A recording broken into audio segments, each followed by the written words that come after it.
Shalom bien-aimés dans les Seigneurs, c'est l'évangéliste Jimmy Ndiong avec Ndiong Ministries.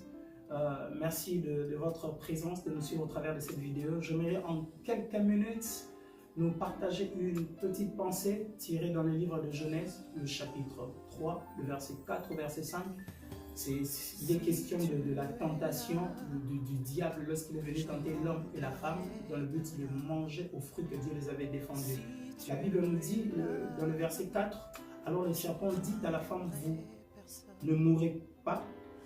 Le verset 5 dit, mais Dieu sait que le jour où vous en mangerez, vos yeux s'ouvriront et vous serez comme de Dieu, connaissant le bien et le mal. J'aimerais en quelques mots nous dire ceci. À chaque fois que le diable vient de la suggestion de nous proposer de pouvoir pécher contre Dieu, en réalité, le but n'est pas d'abord du fait de jouir de cette jouissance qui se trouve dans le péché par rapport à ce qu'il nous présente, mais le but ultime, c'est de pouvoir nous distancer de Dieu, de pouvoir nous séparer de Dieu, de pouvoir détacher, que Dieu soit détaché du centre de la vie de l'homme. Car dans la création, lorsque Dieu a créé l'homme et la femme, il leur plaça dans le jardin. C'était dans le but que l'homme reste dans la présence de Dieu, que l'homme vive avec Dieu et que Dieu soit au centre de la vie de l'homme. Voilà pourquoi lorsque le diable est venu proposant à la femme que vous serez comme de Dieu, en d'autres termes, il voulait dire à la femme que vous serez au même pas d'égalité avec Dieu. Dieu ne sera plus le maître de votre vie, vous-même vous serez le maître de votre vie.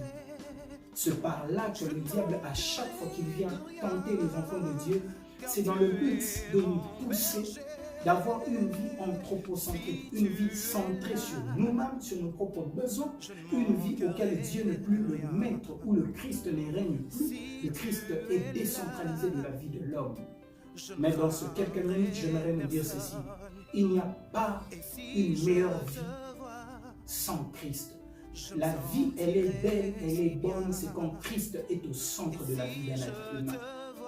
La vie, elle est satisfaite, c'est quand Christ n'est pas dans les réalités présentes ou dans ce que nous pouvons avoir, car le diable peut nous donner le bien matériel, le succès, la renommée, toutes ces choses, mais seulement dans un seul but, que le Christ ne soit plus au centre de notre vie. Mais étant chrétiens que nous sommes, je nous exhorte donc, frères et sœurs, c'est de rester attachés au Seigneur Jésus-Christ.